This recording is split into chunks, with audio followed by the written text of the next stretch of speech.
अब तक आपने सुना कि कावेरी जी अपनी तीनों बेटियों ईशा, मोहिनी और सुहाना की शादी 3 घर जमाई लड़कों के साथ करवा देती है। उन्हें लगता है कि ये लड़के शायद घर का कामकाज संभाल लेंगे, लेकिन उनके तीनों घर जमाई बहुत आलसी थे।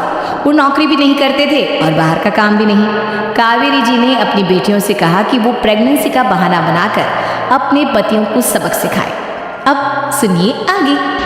मम्मी, आपने जैसा कहा था हमने वैसा ही किया, लेकिन देखिए ना, विवेक का हाल तो वैसा का वैसा ही है। घर में ना सुबह का नाश्ता बनता है और ना खाना। नौकरी पर जाने की बात करूं तो खाने को दौड़ते हैं मुझे।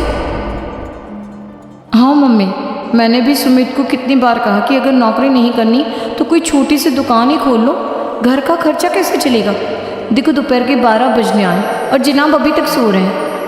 हाँ मम्मी, ईशा और सुहाना ठीक कहती हैं। अविनाश का भी यही हाल है। जब मैंने अपनी प्रेगनेंसी के बारे में कहा तो मुझसे कहने लगा, अरे दूसरी लड़कियां तो 9-9 महीने तक नौकरी करती है, बस डिलीवरी के टाइम छुट्टी लेती है। मोहिनी, तुम भी नौकरी करो। अब मुझे कहाँ नौकरी मिलेगी? मम्मी बताओ अब मैं क्या करूँ? हे भगवान, क्या सोचकर घर जमाई दामाद लाई थी मैं कि मेरी बेटियां मेरे पास रहेंगी और खुश रहेंगी, लेकिन इन आलसी दामादों ने तो हमारी जिंदगी को भी प्रॉब्लम में डाल दिया है।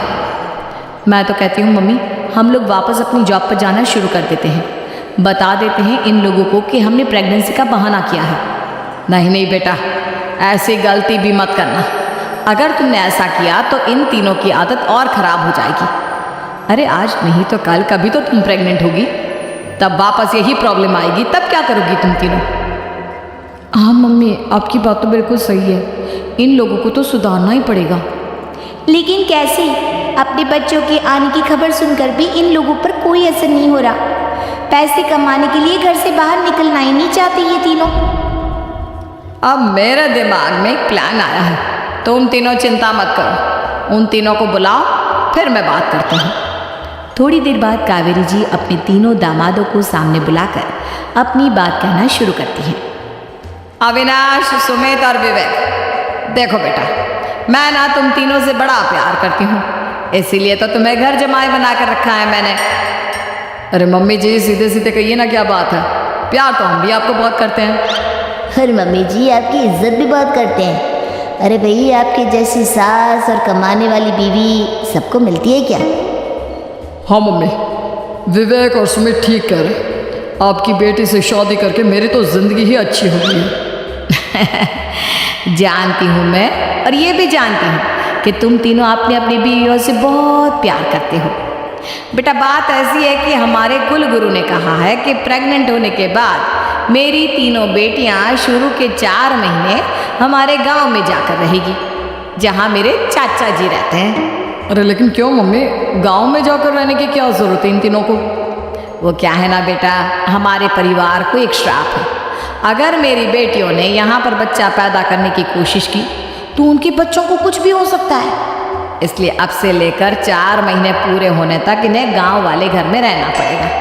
हाँ तो इसमें प्रॉब्लम क्या है मम्मी जी? हम भी वहाँ जाकर रहेंगे, पिकनिक मनाएंगे। अरे भाई बीवी जहाँ, हम भी वहाँ। हाँ यार, आइडिया तो बहुत अच्छा है। शहर की ज़िंदगी में रह रहकर परेशान हो चुके हैं, अब कुछ दिन गांव में बिताएंगे। तुम लोग समझने की कोशिश क्यों नहीं करते?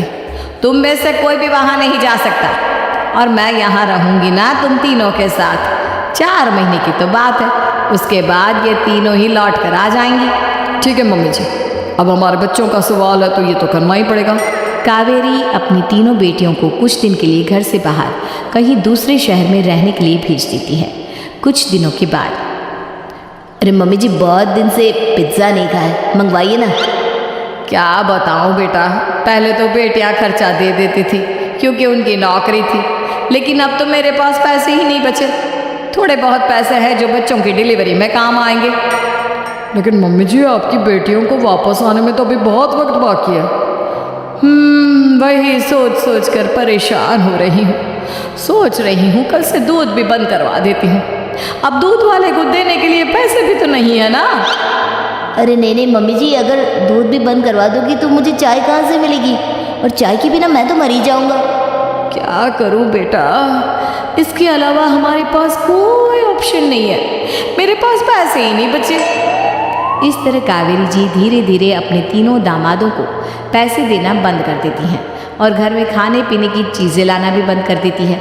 अब वो तीनों बुरी तरह से परेशान होने लगे थे और इसलिए एक दिन तीनों प्लान करके घर से बाहर निकलते हैं और बाजार में जाने के बाद यार अच्छा खाना खाए हुए कितने दिन हो गए, पता नहीं कब अच्छा खाना मिलेगा। हमारी बीवियों के जाने के बाद तो हमारी हालत भिखारियों जैसी हो गई है यार। कुछ भी हो, मुझे तो आज पिज्ज़ा खाना ही खाना है। जेब में 1 रुपया नहीं और पिज्ज़ा खाए, कहाँ से आएंगे पैसे? अरे देख वहाँ सामने बोर्ड पर क्या लिखा हुआ है, कंप्यूटर पर काम करने के लिए एक आदमी की आवश्यकता है। भाई मैं तो जा रहा हूँ, काम करूँगा और शाम तक पैसे लाकर आराम से पिज्ज़ा खाऊँगा। जा जा, तुझे कोई काम नहीं देने वाला, हम तो घर जा रहे हैं। चल भाई सुमित। सुमित और अविनाश वहाँ से चले जाते हैं और विवेक उस कंप्यूटर शॉप पर सारा दिन काम करके 5,000 रुपये कमा कर घर लौट कर आता है और अपने खाने के लिए अच्छी अच्छी चीज़ें भी लेकर आता है। ये देखकर विवेक और सुमित के दिल में भी कुछ पैसे कमाने की इच्छा जागती है। अरे सुबह सुबह कहाँ चल दिए तुम? मम्मी जी एक बहुत अच्छी जगह मिली है, कंप्यूटर पर काम करने के 5,000 मिले थे कल मुझे। अगर रोज़ काम करूँगा तो पूरे 40,000 की तनख्वाह। अरे वाह, ये तो बहुत अच्छी बात है दामाद जी, आपको जाना ही चाहिए। सुमित और अविनाश विवेक को इस तरह तरक्की करते देखकर परेशान हो जाते हैं और वो दोनों भी काम की तलाश में निकल पड़ते हैं। धीरे धीरे उन दोनों को भी काम मिल जाता है। अब कावेरी के तीनों दामाद छोटी मोटी नौकरी करके अच्छा पैसा कमाने लगे थे। एक दिन कावेरी उन्हें अपने पास बुलाती है। अरे वाह, विवेक 40,000 कमा लेता है, अविनाश 60,000 और सुमित तुम भी 40,000 के आसपास कमा ही लेते हो। कुल मिलाकर तुम अच्छे खासे पैसे कमा रहे हो बेटा। हाँ मम्मी जी, बहुत मज़ा आता है जब महीने के एंड में मोटी रकम हाथ में आती है। पूछिए मत मम्मी जी, घर में रहकर रोटी बना बनाकर औरतों जैसा महसूस होने लगा था मुझे तो। हाँ बेटा, तुम तीनों की बात तो बिल्कुल ठीक है। और जानते हो, अब तुम तीनों की पत्नियां भी वापस लौट कर आने वाली है। लेकिन मम्मी जी अभी तो उन्हें गए सिर्फ 2 महीने हुए हैं, आपने तो कहा था वो 4 महीने के बाद लौट कर आएंगी। ऐसा कुछ नहीं है बेटा, मैं सिर्फ तुम तीनों को सबक सिखाना चाहती थी कि आदमी घर में बैठकर बीवी की कमाई खाता हुआ अच्छा नहीं लगता। इस दुनिया में हर इंसान को मेहनत करनी चाहिए, काम करना चाहिए, चाहे वो औरत हो या आदमी, ताकि अपने परिवार को संभाल सके।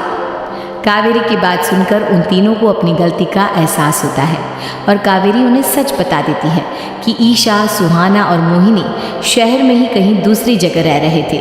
शाम के वक्त उन तीनों की पत्नियां लौट कर आ जाती है और कावेरी जी का परिवार एक खुशहाल परिवार की तरह रहने लगता है।